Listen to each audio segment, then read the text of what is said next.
The Dogs, in association with the Greyhound Board of Great Britain.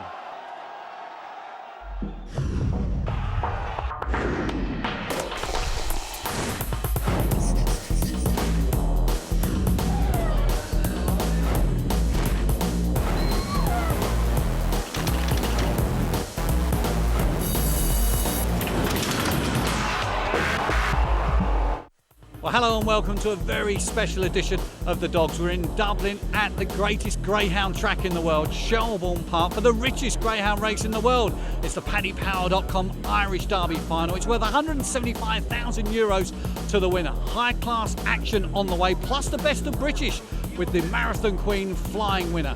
Stick with us.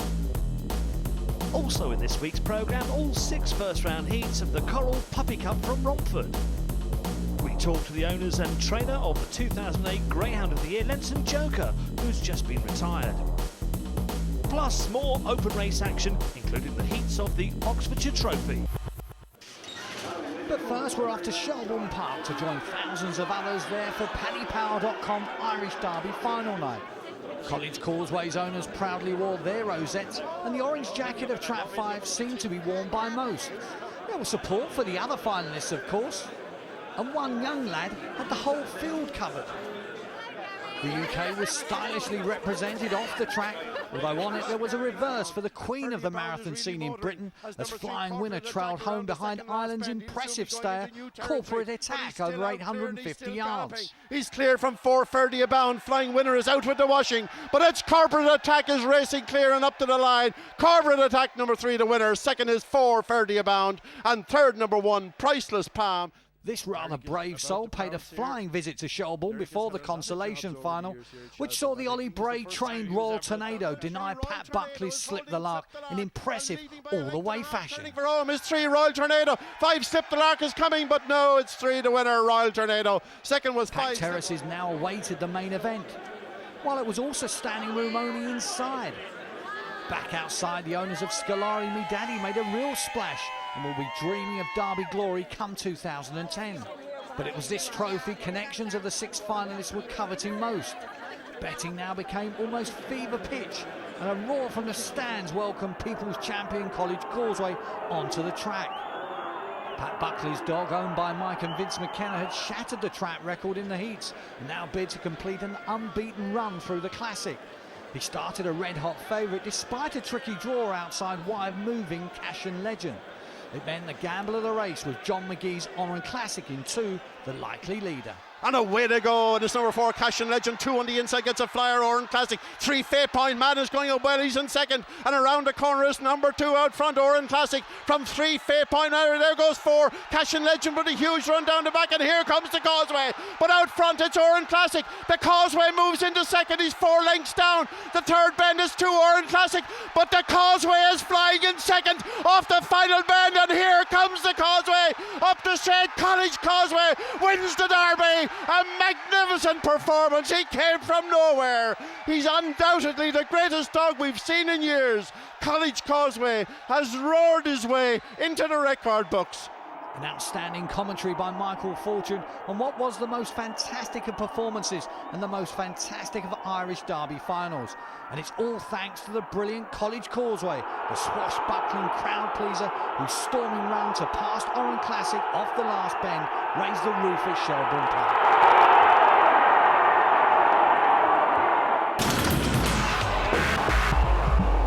LENSON Joker's swan song at Romford a fortnight ago grabbed its share of headlines, even if his last race didn't quite go to plan.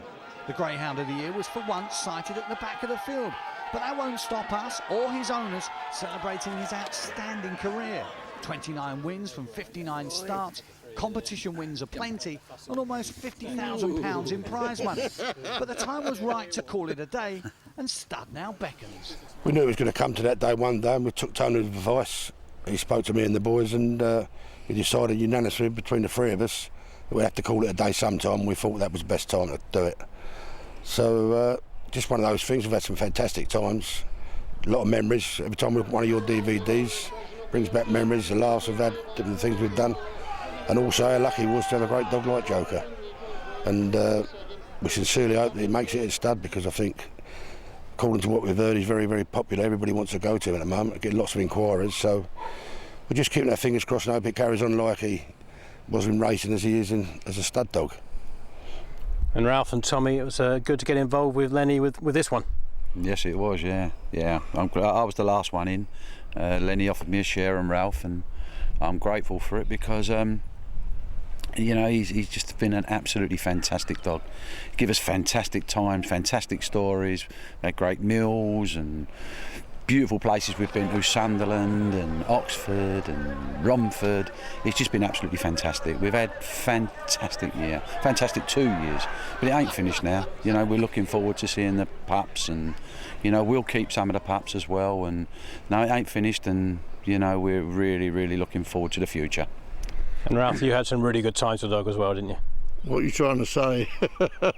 No, we had great times. We've enjoyed ourselves to the full, and it takes its toll as well sometimes. Joker's got his own back with us, but he's been a great dog. He's been a superb dog. You know, you can't wish to get better. The three Jokers have become as well known as their star greyhound. But which one of LENSON Joker's wins will live longest in the memory? Definitely the Champion Stakes. It was just phenomenal. You know, every race really, every single race gives me tingles, and he's just been absolutely fantastic. He really has, but the Champion Stakes for me. Coming up the home straight, it's all about the Joker. Ralph? Sunderland, absolutely fantastic. Couldn't get no more drunk. It was beautiful.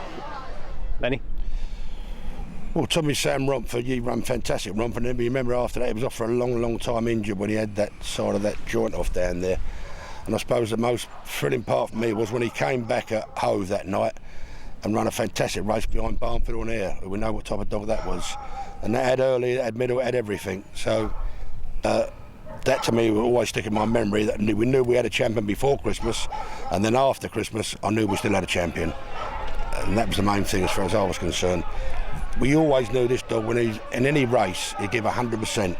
And if he had the rub of the green, he could always win. And of course, lads, the icing on top of the cake, the Greyhound of the Year award. Oh, fantastic. Who wins that? Only one a year, isn't there? It was great. Great night, superb night, great for greyhound racing. Joker, he done it all. It was fantastic. Trainer Tony Collett has also recently lost the services on the track of his other Sunderland winner, LENSON Express. But it's Joker who won the Greyhound of the Year for him. What is his fondest memory of that 2008 campaign? Oh, I wouldn't know where to start, to be honest with you. I suppose the proudest night I would have to say Romford, because he was just absolutely awesome through that competition. He won the distance. I think it was 22 lengths over the 3 rounds, and that night in question, you know, I was really chuffed and proud of him there that night. Was he generally an easy dog to train? Oh, it's been fantastic to train, absolutely fantastic. You get dogs that you bond with, and he is. He's still. He's just nigh on human, to be honest with you. You know, he told you when he was sore or anything, and no, he was a great dog to train. Winning the overall honour at the GBGB Awards will also be cherished by Tony and the lads. Oh, that was a fantastic night. It was probably the proudest night of my life, and in this profession, really, to be honest with you, because I've been to various functions there before and seen great trainers going up there, and to be going up myself and with the 3 boys there, and you know, being part of it all and everything, it was just fantastic. So one chapter ends, but another begins for the Kent trainer, and he'll be talking about his team of younger stars in the second half of the programme. Let's look back on the recent running of the Caffrey's National Oaks Final from Nottingham. Despite the decider looking wide open, Sun Oak Crystal was made the even money favourite for Julie Calvert. She was hampered when second to Blonde Lucy in the heats, but quickest in last week's heats was Special Liberty. And there they go, racing away. Was Not Me comes away fast. Special Liberty on its inside. After these comes 4. Little Jig. Blonde Lucy missed it a bit. The favourite gets slightly crowded, Sun Oak Crystal, but now travels into second. Special Liberty back in second then. We've got Sun Oak Crystal as they head down the far side. They're coming to that third bend. It's still Special Liberty with his 2-length lead. Challenging for second now, Blonde Lucy on the inside of Sun Oak Crystal. Then comes Was Not Me. They're off the final bend, but it's Special Liberty, a 2-length leader here. Blonde Lucy a definite second now, close for third. A slow break from Blonde Lucy and a flyer from Special Liberty ensured success for the Lorraine Sams bitch, who recorded a speedy 29.92. On to Oxford for the first round heats of the Oxfordshire Trophy over 450 metres. In the first heat, Bob Gilling's grand servant, Brickfield Class, was the 2-to-1 favourite. Tonetta Balboa for Richard Yates was second in at 5-2. Here comes their hare.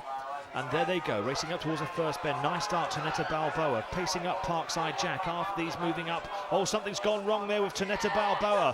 Up front now, headed on Paul, comes to challenge Parkside Jack. Also improving now as Brickfield Class goes into third place alongside Armani Ladd as they come down towards the second last bend. Back in front is Parkside Jack, keeping middle to wide, headed on Paul. Brickfield Class closing rapidly now. Off the final bend, it's Parkside Jack. Parkside Jack by a length. Brickfield Class back in second.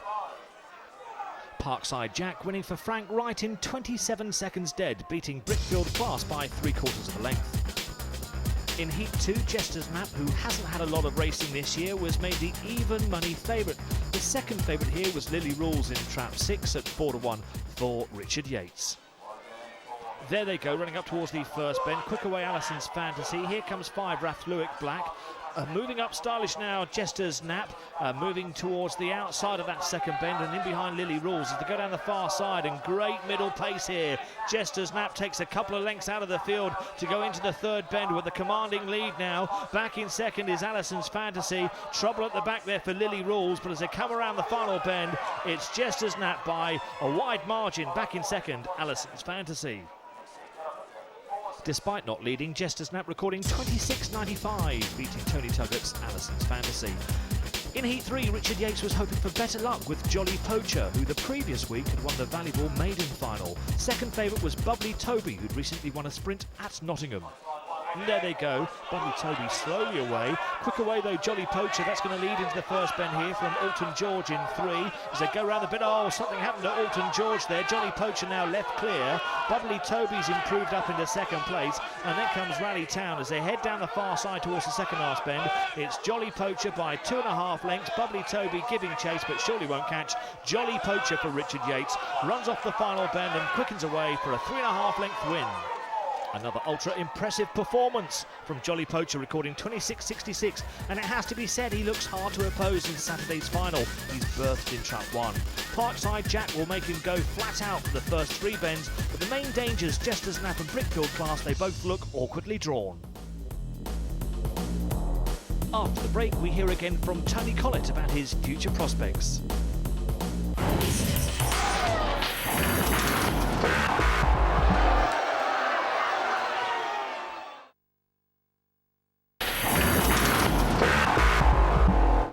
Welcome back to the Dogs. In part 1 we paid tribute to LENSON Joker, but his kennel mate LENSON Express is also now retiring. He was the dog who capped an amazing night in the North East for Tony Collett and his team when winning the William Hill Classic at Sunderland, an evening his trainer will never forget.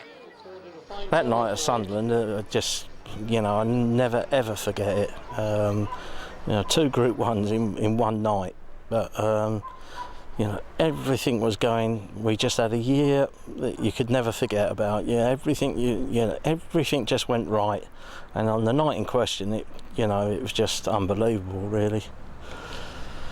And earlier in LENSON Express's career, he got to the Derby final. It must have been a tremendous occasion. I've had so many proud nights, I have to be honest with you. In 2008, CHERYL, my partner, we had Wingate Java in the final. And you just don't think it's going to happen again, to be honest with you, when you're in a small kennel like we are, and to get there again and to be there in my own right this time, it was just fantastic, really. With both Lensons now off to enjoy a working retirement in the paddocks, and Lenson Earl and Sherry's boy, two other kennel stars, also retiring, Tony's looking for fresh young blood and has already found a couple of stars to fill the void. And when you lose those sort of dogs, it's hard to replace, but there's another dog that give me some luck. He looks very promising, he does. He's just got, though he's over 2 now, he's very late in developing, and he's really a pup, to be quite honest with you. I'd love to have gone to Yarmouth with him because I think the trap would have definitely suited him, but he just needs to mature a little bit. Lenson Bolt joins Gimme Some Luck as another of Tony's younger dogs to follow. He set a new trap record in the heats of the Kent Derby at Sittingbourne, the irony being it was Lenson Joker's record he beat. His trapping is concerning Tony, but lining up for the final, he needn't have worried. The final night was absolutely spot on. He probably slightly... He tends to go to one side, to his right when he comes from the boxes, but he done it absolute spot on. There was a gallant runner-up in the race there. I think there was only a length between them at the end there, but you know, he done it spot on, and it's his pace from the second to the third when he gets loose like that. I think he destroys the fields. He looks exceptional, to be quite honest with you. It's early days, and if anything, what's learnt me over the years, you know, keep your feet on the ground. But he definitely does look the part, he does, and I just hope he trains on. After the impressive Kent Derby win, Lenson Bolt lined up for Tony Collett in Heat 1 of the Coral Puppy Cup at Romford. He was made the 1-3 favourites after his 24-10 trial at the track. Away they go, bright start from 6 Bonville Joker, not so well away Lenson Bolt, but great pace, and that takes over now, bumps into 5 Droopy's Flojo, a little bit of scrimmaging in behind, up into 3rd comes Belief in 2, and they're stretching away from 1 Westmead Keary as they come down towards the second last bend. It's Lenson Bolt, 2 lengths clear here, Droopy's Flojo hanging on to its coattails at the moment, but as they come up the home straight, it's all about Lenson Bolt, impressive, beats Droopy's Flojo and Belief in 3rd. Well, despite missing the break, Lenson Bolt beat Droopy's Flojo in 24-24. Ernie Gaskins Going Abroad was the 5-4 favourite for Heat 2. She had a recent 24-50 win at the track. Second favourite was another local hope, Rock Chase Zola. And there they go, what a start through the centre. Going Abroad leads already by 2 lengths at the winning line first time. Rock Chase Zola off in chase alongside Raynham Hunter. He keeps middle then. After he's a break back to Thanks Scales. They head down towards the second last bend, and it's still in front here. Going Abroad by a length and a half, improving Raynham Hunter. Then after these comes Rock Chase Zola and Highlight. They're off the final turn, and Going Abroad needs the line. Will get there by a length. Going Abroad wins. All the way win for Going Abroad, recording 24-41. In Heat 3, Liz McNair's King Lee was odds on to follow up his 24-15 success at the track. The Dean Charles runner, Dean Ridge Gooner, was next at 3-1.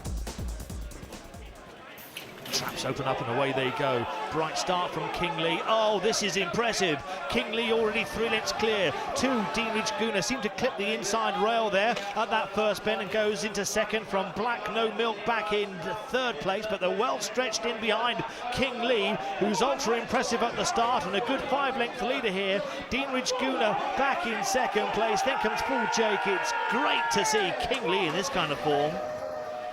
Well, King Lee's electric pace from the traps recording an impressive 24.07, winning by 5 1/4 lengths. Westmead Carl for Nick Saville was 4-6 following his 24-20 victory at the track. Landmore and King Robbie were both sent off at 4-1. There they go.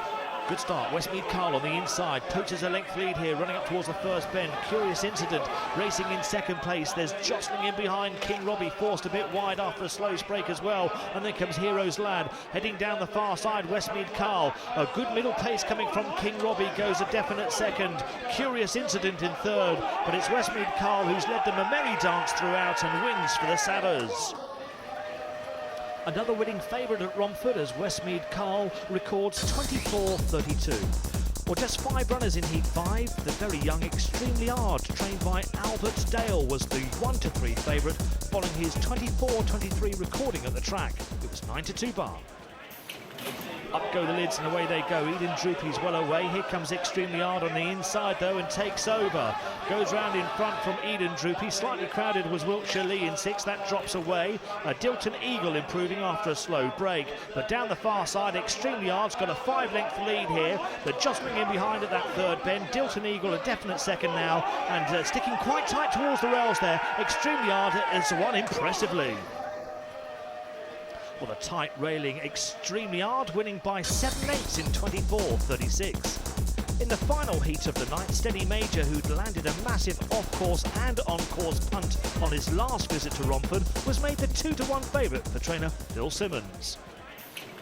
Up go the lids and a bright start here. Alrita Spot leads early. Steady Major racing alongside Mustang Echo in second place, and now Steady Major takes over. Steady Major leads, but only by half a length at the moment. Mustang Echo on the outside of Alrita Spot. Then comes 4 Pantone Monday as they come round the second last bend, and it's Steady Major now with a length lead. Pantone Monday quickly up into second, up towards win line. It's Steady Major. Steady Major holds on.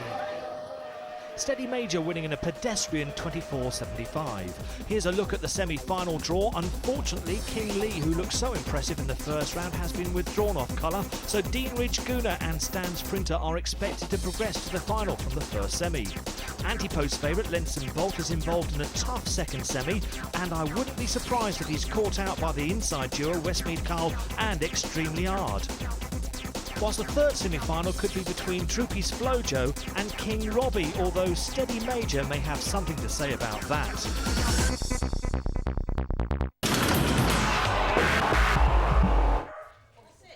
Back at Tony Collett's, we pop next door to the Cropview retirement home run by Tony's partner, CHERYL Miller. It's a big week for retired greyhounds. Tell us all about it, CHERYL. Yes, it is a special week. It's I Love Greyhounds Week, so there's a whole week of events planned. There's the final of the competition for designer coat for the greyhounds, which has been won by a young lady from the Midlands. Very nice design on that. Lots of media interest this week because we're promoting greyhounds all up and down the country as pets, doing special features on them via the PR company, and terminating, of course, in the Great Greyhound Gathering on Saturday, which will be a fantastic day for everybody. Tell us more about the GGG. Fantastic day for all the dogs. It's the Great Greyhound Gathering and it's being held at Nottingham Racecourse, which is a lovely venue, very easy for most people to get to. We're very fortunate we're allowed to hold it there, and it's in its 3rd year technically, possibly its 4th year because we had one in Surrey before, one year before that. Following shortly after the Great Greyhound Gathering, there's also the Breeders' Festival where there'll be some sort of retired greyhound presence. Yes, Breeders' Festival held at Harlow Stadium. Again, easy access for most people. They will be having a retired greyhound class there, and we will be hopefully having a presence there as well, the Retired Greyhound Trust. So a busy month ahead. Very busy month all through this month. And a busy weekend in the calendar with Crayford staging the John Smith's Kent St Ledger final on Friday night and Romford holding the Coral Puppy Cup semis on the same evening. Highlight on Saturday is the Oxfordshire Trophy final, and Oxford also opens at Monmore, Nottingham and Shawfield. Coventry have the open race calendar to themselves on Sunday, whilst Nottingham and Romford stage opens on Monday. To keep up to speed with the results and all the news, click onto our website, thedogs.co.uk. Our next programme comes live from Yarmouth for the final of the Betfair East Anglian Derby. Make sure you don't miss it.